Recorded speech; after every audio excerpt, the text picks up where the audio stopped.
Bonjour, Coinbase entre en bourse. Tout le monde est plus ou moins euphorique. Mais le Bitcoin est-il vraiment sur le point d'aller rechercher les 70 000 à 90 000 dollars? C'est ce que nous allons voir dans l'analyse du jour. Mais avant de commencer, n'oubliez pas de vous abonner et d'activer la cloche, ainsi que de mettre un petit pouce bleu et un commentaire pour soutenir la chaîne. À ce propos, n'oubliez pas qu'en fin de semaine, il y aura un tirage au sort pour gagner 25 dollars en crypto. Pour participer, il suffit de vous abonner, de mettre un petit pouce bleu et un commentaire sous chacune des 5 vidéos de la semaine. Alors, on va pouvoir commencer de suite par notre graphique et la question du jour. Le Bitcoin est-il vraiment au début d'un gros mouvement haussier qui va nous amener aux 70-90 000 dollars? Comme vous savez, c'est à peu près les targets qu'on a sur tous les graphiques. Alors bien évidemment, on a une petite target intermédiaire au-dessus des 66 000 dollars qu'on verra après. Mais globalement, les grosses targets sont entre les 70 000 et 90 000 dollars. Alors, effectivement, le Bitcoin, il a cassé hier une grosse résistance ici, la résistance d'environ 61 000 dollars. On a fait une clôture daily. Donc, les indicateurs en daily, comme on a pu le voir hier, ils sont plutôt bullish. Donc, théoriquement, on est dans un mouvement haussier qui se prépare. Maintenant, il nous manque quand même certaines confirmations. Et ces confirmations, elles sont au nombre de 4. Donc, je vais vous les présenter aujourd'hui. Et c'est ce que moi j'attends pour vraiment être confiant, pour être sûr que vraiment on est à la veille d'un gros mouvement haussier et qu'on, dans les semaines, mois, 2 mois à venir, on va aller rechercher nos objectifs. Alors, ces confirmations, la première confirmation, ce sera le RSI. Je devais vous en parler hier, mais j'ai oublié. Donc, comme vous pouvez voir, ça n'a pas changé. C'est ce que je vous montre à peu près depuis 3 semaines, 1 mois. C'est le triangle qui est formé sur le RSI. Vous voyez, avec les plus bas ici et les plus hauts. Au niveau du RSI, on n'a toujours pas confirmé la cassure haussière. Donc, vous voyez, on a une petite cassure haussière sur le graphique. Mais le RSI, pour l'instant, il a juste... il a été bloqué. Voilà, donc il n'a pas encore réussi à passer cette trendline baissière. Donc en gros, il nous dit quoi le RSI? Il nous dit écoutez les amis, c'est bien beau, le Bitcoin il a cassé sa résistance, mais moi j'ai pas validé, donc vous enflammez pas trop vite, rien n'est encore joué. Voilà, en gros, c'est ça qui nous dit le RSI. Donc première confirmation que moi j'attends pour vraiment être sûr qu'on est reparti dans un gros mouvement haussier, ce sera notre ami RSI qui cassera sa trendline baissière qui dure, je le rappelle, depuis le mois de janvier, février, mars, avril, donc ça fait plus de 3 mois. Donc voilà, quand on commencera à casser cette trendline, je serai déjà beaucoup plus rassuré et confiant dans la hausse à venir. Deuxième indicateur, et vous le connaissez aussi parce que j'en parle tout le temps, CryptoFear. Comme vous le savez, depuis 1 mois et demi, depuis que le Bitcoin est consolide, il est bloqué dans les 70, entre les 70 et 76, 75, 77 CryptoFear. Et nous, ce qu'on veut, c'est qu'il repasse au-dessus des 80, et c'est toujours pas fait. Donc lui, la même chose que le RSI, il nous dit, moi, je suis toujours en mode consolidation, je n'ai pas encore validé le breakout.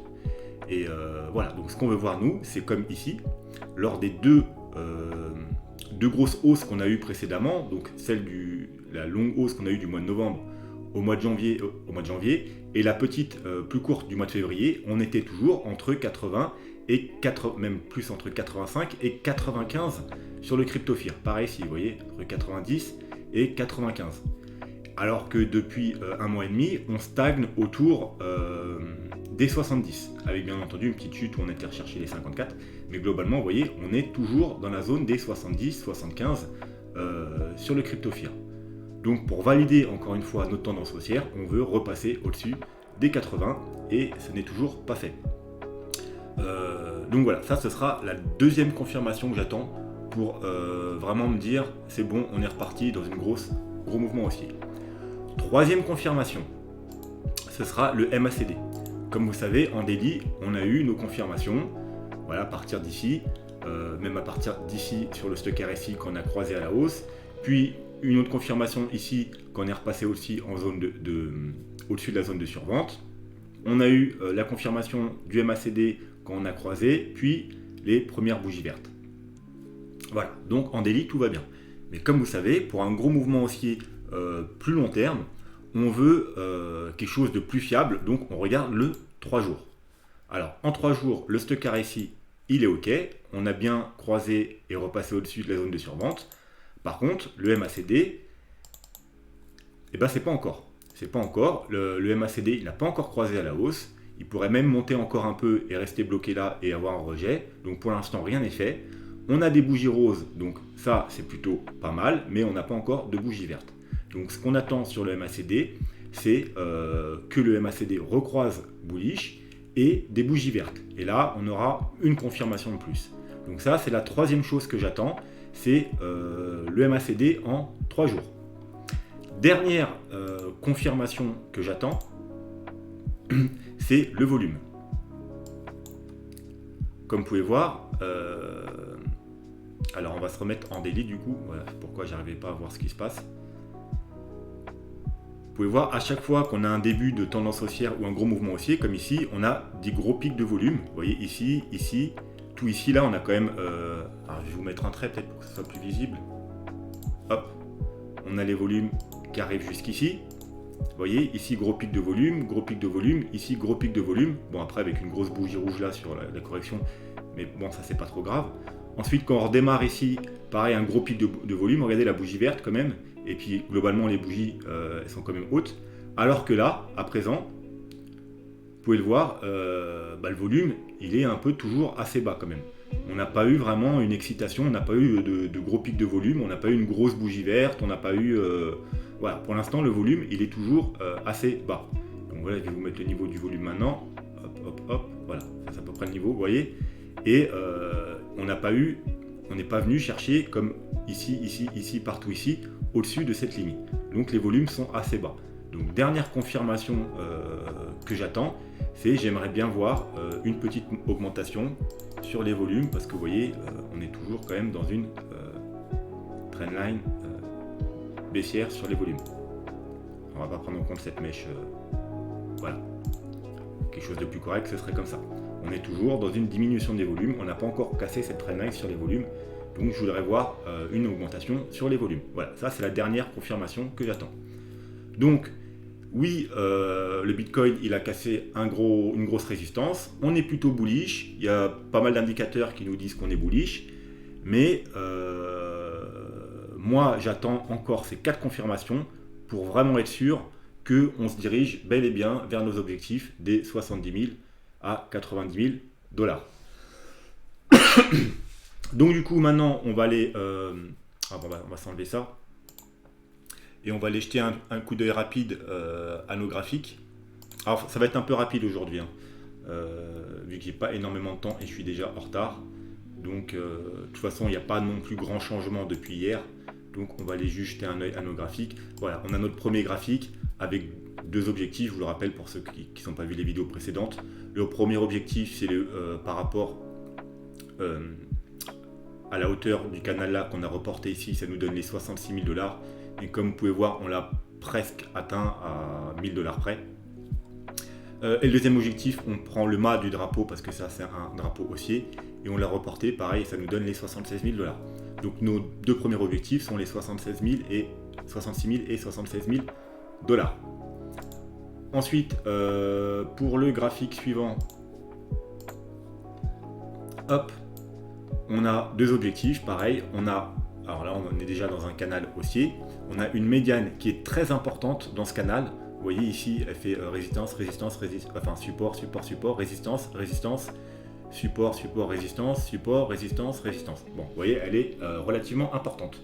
Donc encore une fois, elle se situe environ au niveau des 66-67 000 dollars. Donc premier objectif, 66-67 000 dollars. Et vous voyez, on l'a presque encore atteint. Et deuxième objectif, bien entendu, si on casse cette médiane, ce sera le haut du canal qui se situe autour des... Alors voilà, tout dépendra de combien de temps ça va prendre pour y parvenir, si on y parvient bien sûr, entre les 85 et 90 000 dollars. Donc voilà, pour ça qu'on a nos objectifs jusqu'aux 90 000 dollars. Et bien entendu, le support, c'est le bas du canal qui se situe environ aux 55 000 $. Bien entendu, si on devait rechuter, ce serait un support important à surveiller, et si on le casse, ce serait plutôt vraiment très bearish pour le Bitcoin. Graphique suivant. On va pas dire grand chose celui-là parce que c'est juste notre épaule tête épaule, hein. Vous voyez, on a une épaule tête épaule. Les plus agressifs comme moi, on est rentré ici. Ceux qui sont plus défensifs, ils ont entendu la cassure de ce niveau-là, donc environ 60 000 $. Et l'objectif, c'est la hauteur de la tête reportée à la cassure, ce qui nous donne pour objectif les 70 000 $. Donc voilà. Donc là, vous voyez, on est en train de corriger depuis quelques heures, donc pourquoi pas venir faire un pullback ici, ou alors sur le dernier ATH, le dernier sommet qu'on avait eu, donc aux 61 800 $. D'ailleurs, on y est presque. Ce serait plutôt des niveaux d'achat pertinents. Bien entendu, toujours être prudent, et parce que, comme je l'ai dit, je vais repasser d'ailleurs. Alors, pour cette figure, on en a terminé, il n'y a pas grand-chose d'autre à dire. Je vais repasser quand même sur le premier graphique. Voilà. Donc, vous voyez, en 4 heures, on pourrait revenir tester ce gros support et cette trendline blanche. Mais si on se met en daily, vous voyez que on a une cassure, mais rien n'a encore joué, hein. Par exemple, on pourrait très bien revenir tester effectivement, mais on pourrait très bien percer tout et ça nous aurait fait juste un très joli piège haussier. Et voilà, surtout qu'on a eu la news aujourd'hui de Coinbase qui rentre en bourse, tout le monde est euphorique. Mais comme je dis toujours, buy the rumor, sell the news. D'accord ? Ne jamais acheter sur des nouvelles. Parce que les gens aujourd'hui, ils achètent. Et vous voyez, on a une correction. On est passé des 65 000 $ aux 62 000. On a déjà perdu 3 000 $. Pourquoi ? Parce que les gens achètent les nouvelles. Et en général, les nouvelles, au mieux les revendre que les acheter. Donc si on fait un pullback, c'est plutôt cool. Mais être toujours très prudent. Comme j'ai dit, moi j'attends toujours 4 confirmations. On peut être très bien dans un très joli piège haussier et repartir à la baisse. Donc prudence. Je ne dis pas qu'on est bearish, comme on a vu on est plutôt bullish, mais prudent. On n'a pas encore eu toutes nos confirmations et quand les gens sont trop euphoriques, en général, c'est pas forcément super bon signe. Donc maintenant on va passer au dernier graphique. Un peu brouillon. Donc on va se mettre en 4 heures pour y voir plus clair. Donc j'avais partagé un canal sur Twitter, d'où l'intérêt de me suivre sur Twitter, vous voyez, j'avais partagé un canal la première fois qu'on est passé parti le retoucher, etc. Donc depuis, on avait fait un rebond, alors c'est en 1 heure que j'avais partagé, ouais, c'était ici. Donc on a fait un rebond pour aller rechercher une nouvelle fois le haut du canal. On a fait un double top, donc ce qui est jamais bon signe. En plus, double top avec pile point, on a tapé pile le haut du canal au dollar près, et du coup, rejet. Un vilain M qui se dessine et du coup on casse. On a trouvé un support sur les 0,236. Alors les 0,236 je les ai mis depuis la dernière vague haussière, vous voyez, le Fibo, et un rebond. Et ce que j'ai dit sur Twitter après, c'était voilà, après la sortie du canal que je vous ai partagé suite à un double top, on est parti chercher les 0,236. Il faudra surveiller la réaction sur le bas du canal. En cas de fort rejet possible d'aller rechercher le triple support vers les 61 500. Et comme vous pouvez voir, il s'est passé exactement ce que j'avais dit. On est parti, après avoir testé les 0,236, retester le bas du canal, fort rejet, et là on se dirige vers le support dont je parlais, donc qui est dans cette zone-là, qui est constituée de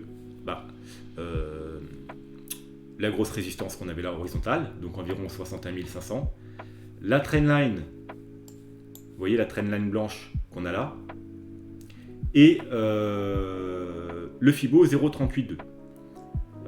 Parce qu'on est potentiellement, regardez, dans une vague 4, vous voyez, 1, 2, 3, 4, et en général les vagues 4, ça va rechercher la plupart du temps dans cette zone, ça veut dire entre les 0,236 et les 0,382. Alors ça ne s'arrête pas forcément pile sur un Fibo, mais on aime bien en général quand ça s'arrête plus ou moins pile sur un Fibo, ça peut s'arrêter entre les deux, mais en gros, généralement, la plupart du temps, ça va s'arrêter ici, voire ça peut aussi aller chercher de temps en temps les 0,5. Et pourquoi pas, ça nous ferait un piège baissier, comme ça on casserait le gros support, tout le monde paniquerait, on irait rechercher là et on rebondirait vite. Pourquoi pas, ça peut être aussi un scénario, mais être très prudent.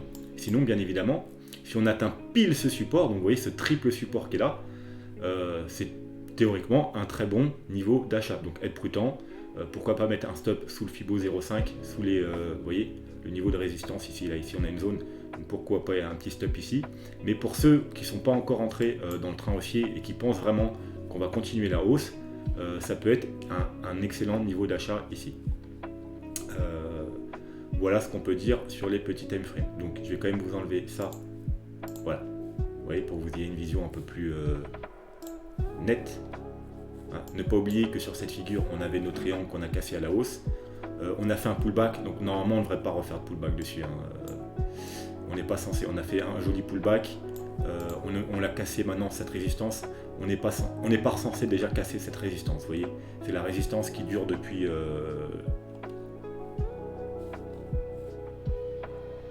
plus d'un mois. On l'a cassé à la hausse. Alors un pullback c'est bien. Peut-être venir la percer avec une petite mèche pour faire un fake out, comme je vous ai dit, pour faire peur aux gens, pour sortir ceux qui mettent des stops. Il y en a toujours hein, qui mettent des stops très serrés comme ça. On casse ici, ils ont acheté ici, ils mettent un petit stop ici. Donc pourquoi pas faire une petite mèche comme ici, je vous ai montré pour venir rechercher par exemple les, je vais vous le remettre quand même, les 0,5 de Fibo. Voilà, faire peur aux gens, revenir chercher ici et repartir à la hausse. Pourquoi pas? Mais si on casse ce Fibo là, ce sera plutôt super bearish pour le Bitcoin. Si on clôture de toute façon en sous ce niveau là en 4 heures, pareil, on peut faire une petite mèche, mais si on commence à clôturer sous ce niveau là, sous les 61 500, ce sera plutôt bearish sur le Bitcoin. Mais pour l'instant, quand on est au-dessus, tant qu'on est au-dessus, c'est plutôt une bonne opportunité pour tenter un achat dans cette zone qui est un gros niveau de support, un triple niveau de support. Voilà, c'est ce qu'on peut dire à court terme. Puis on va s'arrêter là sur le Bitcoin, il n'y a pas grand chose d'autre à dire. D'ailleurs on y va en direct, j'aurais même bien tenté un achat. Je vais peut-être mettre une pause à la vidéo pour voir sur les petits time frames qu'est-ce que ça donne. Alors allez, on va le faire en direct. Je vais mettre une pause, je vais aller voir ce que ça donne et je vous reprends de suite. Me revoilà, désolé, oui du coup, bon ben j'ai saisi l'occasion au vol, hein. Je me suis dit bon tant qu'à faire, autant tenter un petit trade hein, parce qu'on est vraiment sur un gros niveau de support. Donc bah, j'ai pris le trade ici, hein, quasiment au bottom du coup, en direct. Et voilà, donc on verra bien ce que ça donne. Bien entendu, j'ai pas encore mis mon stop parce que j'ai pas encore eu le temps vu qu'il est déjà tard. J'ai pas envie de sortir la vidéo trop tard. Donc on verra, je surveille, au pire je couperai manuellement et je programmerai mon stop, sûrement je mettrai un stop vers ici, enfin un niveau, ou peut-être ce que je vous ai dit en dessous des 0,5, enfin à voir. Je vais me dépêcher de terminer la vidéo et j'irai régler mon stop après. Donc voilà, donc c'est tout ce qu'on a à dire pour le Bitcoin aujourd'hui je pense, du coup. Et on va passer sur VET, parce que c'est celui qu'on m'a demandé le plus hier en commentaire. J'ai pas le temps d'en faire plusieurs, donc on va en faire qu'un. Si je le trouve, voilà, il est ici. Donc je vous avais dit hier qu'on ferait les vagues d'Elliott, mais j'ai vraiment pas eu le temps de vous faire un truc propre, hein, j'ai commencé, mais du coup on fera ça demain. Donc le programme, demain on va se faire les vagues d'Elliott, et vendredi, je vous fais le tuto, parce qu'on me l'a demandé hein, plusieurs fois, sur l'investissement. Voilà, c'est le programme de demain et de vendredi et je vais essayer de m'y tenir, promis. Alors, VET, bon bah VET très bullish. Hein. Comme vous pouvez voir déjà, Bitcoin il a consolidé un mois et demi, à peu près depuis ici quasiment, Bitcoin il consolide. Et lui, pendant que Bitcoin il a consolidé, et ben lui, il a fait qu'augmenter. Donc c'était bien d'être placé dans le VET pendant la consolidation. Ceux qui ont du VET, ils en ont bien profité, j'en fais partie. Donc, moi j'ai fait quelque chose aujourd'hui, c'est que j'ai changé 25% de mes VET en Bitcoin. Pourquoi j'ai fait ça? Alors, vous pouvez voir d'un point de vue graphique déjà, on est sur une sorte de goulot, enfin je sais pas si on peut appeler ça un goulot, un mégaphone, un canal haussier du VET qu'on a. Voilà, on l'a construit depuis ici, le 30 octobre. Vous voyez, le 30 octobre, on l'a touché une fois. Ici, ici, ici, ici. Ici, il y a quelques jours. Et là, on est en train de le casser. Donc, c'est plutôt bullish. Effectivement. Après, ça peut être une fausse cassure. Mais on casse un grand canal comme ça, par le haut, c'est plutôt bullish. Pourquoi, du coup, j'ai changé 25% de mes bitcoins en VET, de mes VET en bitcoin, tout simplement parce que quand je les ai changés, on était là, on était sous le canal. Et aussi, c'est que moi, mon VET, je l'ai depuis environ toute cette zone-là. Donc, j'ai déjà pris énormément de valeur sur VET. Que pendant toute la période de consolidation du Bitcoin, le VET, il a fait qu'augmenter. Donc, je me dis maintenant, si le Bitcoin il doit être reparti à la hausse, ce sera peut-être temps pour le VET à lui de corriger. Ce qui me fait penser ça aussi, c'est d'un point de vue Elliott Wave. Alors, on va se mettre un RSI, toujours quand on fait de l'héliotisme. Elliott Wave, contrairement à tous les autres cryptos, VET, il n'a pas encore fait sa vague 4. Vous voyez? Alors, on va se mettre en 3 jours, ça va être encore plus visible. Vous voyez, on a fait une grande vague 1, confirmée par le RSI, une grande vague 1, une grande vague 2, vous voyez, le RSI, donc tout va bien. Là, on est dans une grande vague 3, et on n'a pas encore eu de cassure, hein, vous voyez, si vous pouvez mettre, on n'a pas encore eu de cassure de ce mouvement. Et pareil sur le RSI, hein, on peut même se mettre une trendline.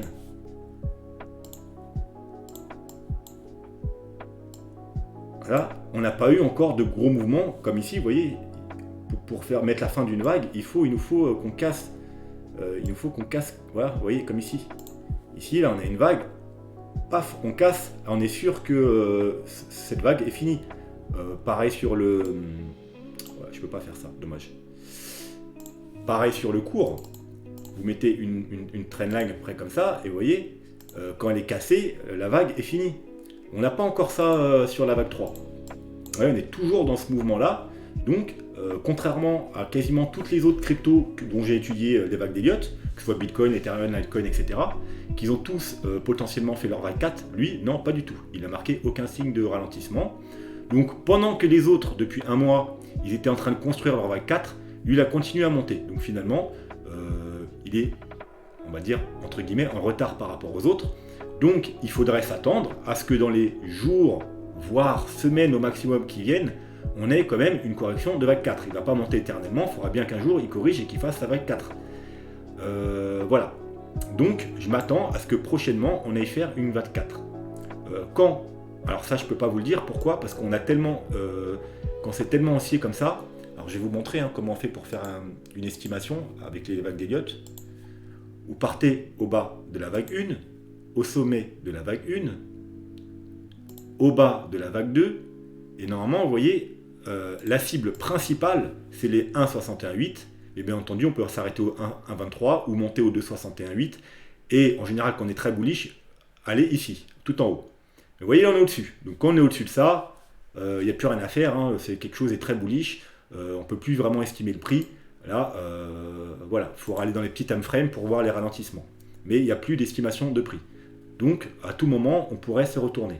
Alors moi, je me dis, d'un point de vue juste logique, on est aux 17 centimes, pourquoi pas aller rechercher le chiffre rond des 20 centimes. C'est une résistance comme une autre, c'est une résistance psychologique, ce serait peut-être un bon niveau, hein, donc peut-être un peu avant, à 19-20 centimes, ça peut être un bon niveau pour terminer cette vague 3, et ensuite avoir une vague 4. Donc du coup, mon plan, je l'ai placé comme ça, par rapport aux 20 centimes. Alors, je sais pas, peut-être qu'on va s'arrêter aujourd'hui aux 17 centimes, peut-être on va aller aux 22, peut-être même on va continuer à monter, hein, on va peut-être aller aux 30 centimes, je sais pas. Mais il faut bien prévoir quelque chose. Donc le plan, on le mettra à jour quand on aura la vague 4 qui commencera à se dessiner. Pour l'instant, rien n'est fait. Donc je lui ai mis, pour l'instant, un plan avec un VET qui irait jusqu'aux 20 centimes avant de faire une vague 4. Donc ensuite, on prend un retracement de Fibo, on le met au bas de la 2, au haut de la 3, et ça nous donne une vague 4. Ça nous donne une vague 4 qui théoriquement, on rappelle les vagues 4, les cibles principales, c'est les 0,38,2, 0,5, voire vu qu'il a vraiment beaucoup pump, pourquoi pas 0,61,8. Mais théoriquement, les cibles à privilégier, c'est ici. Donc c'est entre, bien entendu, si on monte à 20 centimes, c'est entre les 12, enfin 13 centimes même, et 10 centimes. Et peut-être pourquoi pas aller rechercher les 8 centimes. Mais cette cible-là me plaît plus, pourquoi? Parce qu'en plus c'est environ sur le bas du canal. Vous voyez? Donc on monterait, hop, on reviendrait toucher le bas du canal. Alors les 0,38,2, on va s'enlever ça. Les 0,38,2, ça nous mettrait pile sur le bas du canal. Donc ce serait vraiment la cible vraiment parfaite. Et là, ça nous ferait peut-être un petit fake out vers le bas pour aller chercher ici, pour faire peur aux gens, vu que les gens ils vont aussi sûrement repérer cette trendline. Et hop, remonter rapidement. Et ensuite, on se dirigerait vers une vague 5. Donc ensuite, notre vague 5, on peut la calculer de la même façon que la 1. Donc bien évidemment, comme la 1, si on est vraiment très pumpy, on dépassera les objectifs. Mais si on veut rester raisonnable, souvent, je rappelle, hein, dans les 5 vagues, la vague 3 c'est la plus longue. Donc en général, la vague 1 et la vague 5 sont un peu plus courtes que la vague 3. Donc on est censé avoir des objectifs plus raisonnables. Et voilà, et ça nous donnerait des objectifs. Alors pourquoi c'est mal placé ici? Bon, bref, c'est pas très grave. De toute façon, les objectifs, on les calculera quand on aura le bas de la 4. Hein. Là, c'est juste pour avoir une petite idée. Vous voyez, l'objectif principal, comme je vous ai dit, c'est le 1,61,8, donc autour des 43 centimes. Deuxième objectif, le 2,61,8, donc autour des 60 centimes. Et ensuite, vraiment, si on est très bullish, on peut aller chercher ici, 80-90. Et si on est extrêmement bullish, bon, on dépassera. Et puis là, c'est plus prévisible. Là, on verra bien. Hein. C'est au petit bonheur la chance. Voilà. Et si on n'est pas très bullish, si on a une vague 5 courte, on pourrait s'arrêter au 1,236, donc seulement aux 35 centimes. Mais il a plutôt une jolie tête, hein, le VET. Hein. Donc moi, j'attends quand même un minimum. J'attends quand même pour une vague 5 les 1,61,8. Bien entendu, c'est provisoire. Là, on a calculé les objectifs par rapport à la vague 4 que j'ai mis là, mais on n'a pas encore de vague 4. Donc, quand on aura fait la vague 4, j'essaierai de vous faire un update et j'essaierai même de vous prévenir parce que ce sera un excellent point d'achat du coup pour ceux qui ne sont pas entrés en VET et ce sera un bon point d'achat pour se placer pour profiter de la dernière vague haussière. Bien entendu, est-ce le moment d'acheter aujourd'hui? Moi, vous pouvez faire ce que vous voulez, mais moi je dirais non, moi je n'achèterai pas aujourd'hui. La preuve, moi j'en ai vendu un peu. Alors quand je vous dis que j'en ai vendu un peu, bien entendu, contre du Bitcoin, pas contre du dollar. Et j'en ai vendu que 25% de mes VET, parce que moi je les ai achetés tout en bas. Et voilà, je les change contre du Bitcoin, parce que je pense qu'on arrive un petit peu, comme je vous ai dit, presque à un sommet, qu'on va avoir dans pas longtemps une consolidation ou une correction. Et donc je sécurise un peu, mais contre du Bitcoin. Comme ça, au pire, je ne suis pas perdant. Si ça continue à monter, le Bitcoin, je prendrai quand même de la valeur. Et si je ne me trompe pas, qu'on a bientôt atteint une vague 4, eh ben, je referai l'opération en sens inverse quand on aura trouvé la vague 4. Je réchangerai mes Bitcoins contre mes VET, avec un petit gain au passage. Et je profiterai de la dernière vague, et après, là, je referai l'opération. Voilà, vous avez compris. Donc, le VET, c'est très bullish. De toute façon, ça sert à rien que je vous montre les indicateurs. Hein. Vous me demandez des fois des analyses sur les coins qui sont extrêmement bullish comme ça, mais au niveau des indicateurs, vous voyez, en weekly, on est très bullish. Qu'est-ce que vous voulez qu'on analyse ça? Il n'y a rien à dire, on est bullish. En 3 jours, on est très bullish. Alors là, attention, vous voyez, un petit M qui se dessine quand même. Presque une petite divergence, parce qu'on fait pas de nouveau. Enfin, on ne peut pas faire de nouveau plus haut ici, de toute façon, on est au maximum, on est à 100. Mais il y a quand même un petit M qui se dessine, peut-être qu'on va croiser là. Donc, à surveiller. Si on croise ici, vous voyez, ça nous décidera un M. Après voir comment ça réagit ici, mais si on casse ici, comme d'habitude, voilà, il faudra s'attendre à ce qu'on fasse notre vague 4. Donc à surveiller quand même le MACD en 3 jours. En daily, à peu près pareil. On a une divergence d'ailleurs, ici je pense. Vous voyez, on a une divergence. On fait un plus bas, alors qu'on fait un plus haut. Ça nous dit, attention, calmez-vous. Petite divergence. Voir comment ça réagit là. Si on reste en dessous, on est en zone on a repassé en dessous la zone de survente. Alors est-ce qu'on va repasser au-dessus? Donc là du coup ce serait plutôt bullish. Si par contre on est bloqué, on continue vers le bas, il faudrait s'attendre, comme j'ai dit, à peut-être une correction de vague 4. On va jeter un œil au RSI pour vérifier les divergences. En daily on n'a pas trop de divergences. Enfin du moins pas sur ces deux sommets. À plus court terme, sur ces deux petits sommets peut-être. Et encore, là, c'est pas clôturé, mais pourquoi ça veut pas? Il y a peut-être une divergence qui va se dessiner là à plus court terme, vous voyez. Alors il faut attendre les clôtures bien sûr, donc il faudra attendre par exemple la clôture de ce soir et de demain pour voir si on va peut-être pas dessiner un M. Vous voyez, du coup ça nous fera une petite divergence parce que là on aura fait un sommet, un plus haut, peut-être qu'on va diverger, faire un M comme ça, un M top et redescendre. Et une fois qu'on aura cassé ici, alors pour valider une divergence ensuite il faut casser ici, vous voyez la zone qui est ici. Donc ça correspond à peu près à la zone de survente. Donc si on commence à faire un M ici et qu'on casse ici, ce sera un avertissement. Sûrement on réintégrera ce canal et ceux par exemple qu'on est trade ouvert ou je sais pas quoi sur le VET ou qui veut prendre des profits, si on a le M qui se dessine, qu'on casse là et qu'on réintègre ce canal, ce sera peut-être le moment de dire bon allez je sécurise un petit peu ou ne serait-ce qu'une partie, je prends un peu de profit et j'attends peut-être une vague 4 ou qu'on revienne toucher le bas du canal Voilà, hein, peu importe, hein, vous voyez, parce qu'on est dans un canal, donc si on devait corriger, voilà. Sinon en support horizontal, on a un support ici, autour des 90. Vous voyez là, ici, toute la zone où on a consolidé, peut-être faire un pullback au niveau de ce support. Et d'ailleurs, si ça prend du temps, et ben alors je vais vous mettre la ligne du coup, vous allez voir. Support ici, hop là. Si ça prend du temps, ou si on monte un peu encore et qu'on corrige, bah voilà, du coup on aura double support. Le support horizontal qui est là, et le support de la trendline. Donc plus il y a de support, plus on aime. Donc voilà. Donc tout ça à surveiller sur le VET. Donc le VET, bah, voilà, sur le moyen terme, je suis bullish. Sur le court terme, on arrive peut-être bientôt dans les heures, les jours qui viennent, voire les semaines, sur une fin de mouvement, et on aura peut-être droit à une petite correction. Voilà, surtout que comme je vous l'ai dit, il a bien monté pendant que le Bitcoin corrigeait, donc si le Bitcoin il devait vraiment repartir à la hausse, bah lui il en profiterait peut-être pour faire l'inverse du coup et corriger à son tour. Voilà, on va se laisser là pour aujourd'hui. N'oubliez pas, pour participer au tirage au sort des 25 €, un petit commentaire, n'importe quoi, hein, même merci ou tu me fais chier, tes vidéos elles sont trop longues, ce que vous voulez. Et de vous abonner bien sûr et un petit pouce bleu. Et samedi, je ferai le tirage au sort sur une des 5 vidéos de lundi à vendredi. Et voilà. Et bien entendu, pour commencer, c'est 25 €, mais plus il y aura d'abonnés, et plus cette somme augmentera. Parce que je vais continuer régulièrement, peut-être chaque semaine, ou je sais pas, toutes les 2 semaines. Et quand on y arrivera à 1000 abonnés, on passera à 30 €, et ensuite on passera à 50 $, 100 $, 200 $.